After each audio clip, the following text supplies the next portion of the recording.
reading this, I said, I really want to study psychedelics. So the dream was a few years later.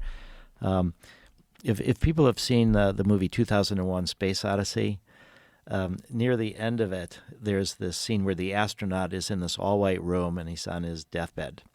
And so the dream was, I'm in this all-white room on this, and there's a person on his deathbed, and he's looking at me. And he said, earlier in my life, I was almost killed, but I was saved, and I knew I was saved for a purpose, but I didn't know what the purpose was. He said, let me show you what happened to me. So this is all in the dream.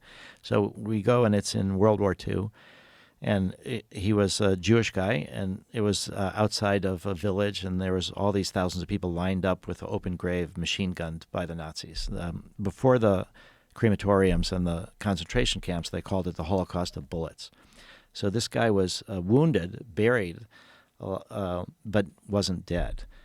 And then it had a little bit of a Jesus kind of a theme where he was buried for 3 days. Somehow I'm seeing all this through his eyes, and then he wakes up and he's not dead. He climbs his way through the bodies and nobody's there. It's the edge of town. He runs into the woods. He survives the war with the partisans.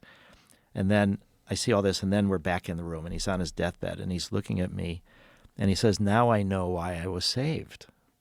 I'm like, oh, tell me, why were you saved? He said, it's to tell you to study psychedelics.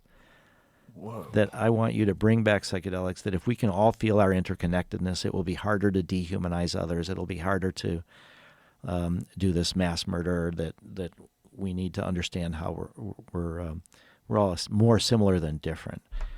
And at the, I said, in my mind again, in the dream, I said, I've already decided to do this. This is sort of reinforcing it. I will say yes, and you can die in peace. You will have carried this message. And then he dies in front of my arms, in front of my eyes. And then after he's dead, and then I'm thinking, what do I do next? And I walk out the room.